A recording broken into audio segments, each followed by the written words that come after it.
Continuando a leitura da Bíblia, Atos dos Apóstolos, capítulo 12. Por aquele tempo, mandou o rei Herodes prender alguns da igreja para os maltratar, fazendo passar a fio de navalha a Tiago, irmão de João. Vendo ser isto agradável aos judeus, prosseguiu prendendo também a Pedro. E eram dias de pães asmos. Tendo-o feito prender, lançou-o no cárcere, entregando-o a 4 escoltas de 4 soldados cada um, para o guardarem, tencionando apresentá-lo ao povo depois da Páscoa. Pedro, pois, estava guardado no cárcere, mas havia oração incessante a Deus por parte da igreja a favor dele. Quando Herodes estava para apresentá-lo naquela mesma noite, Pedro dormia entre 2 soldados, acorrentado com 2 cadeias, e sentinelas à porta o guardavam no cárcere.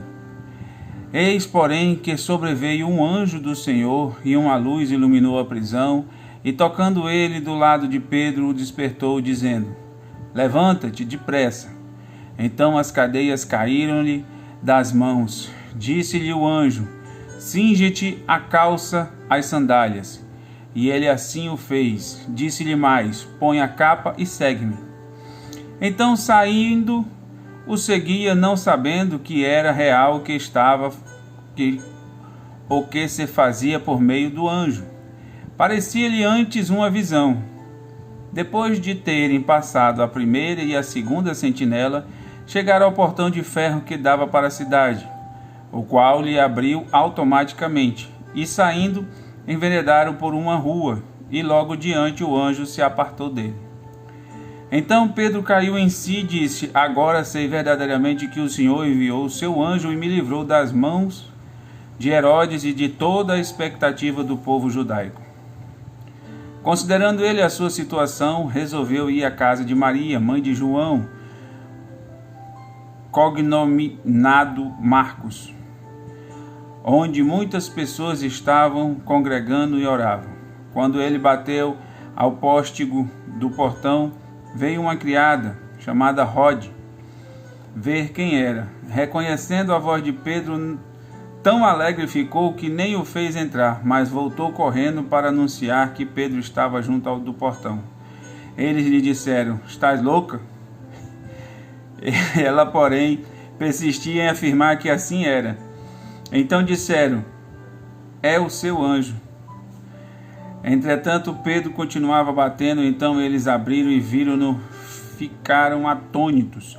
Ele, porém, fazendo-lhe sinal com a mão para que se calassem, contou-lhes como o Senhor o tirara da prisão e acrescentou: Anunciai isto a Tiago e aos irmãos. E saindo, retirou-se para outro lugar. Sendo já dia, houve não pouco alvoroço entre os soldados sobre o que teria acontecido a Pedro. Herodes, tendo procurado, não o achando, submetendo os sentinelas a inquérito, ordenou que fossem justiçadas. E descendo da Judéia para Cesareia, Herodes passou ali algum tempo. Ora, havia séria divergência entre Herodes e os habitantes de Tiro e de Sidom.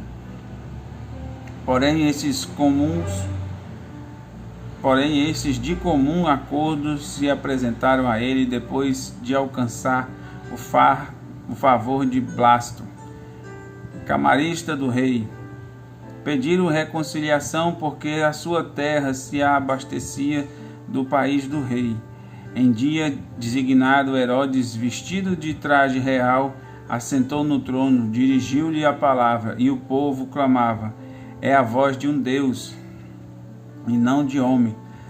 No mesmo instante, o anjo do Senhor o feriu, por ele não haver dado glória a Deus, e comido as de vermes expirou. Entretanto, a palavra do Senhor crescia e se multiplicava. Barnabé e Saulo cumpriam sua missão. Voltaram de Jerusalém, levando também consigo a João, apelidado de Marcos. Glória a Deus, Senhor, que as tuas palavras se gravem em nossos corações no dia de hoje e o Espírito Santo nos dê o entendimento.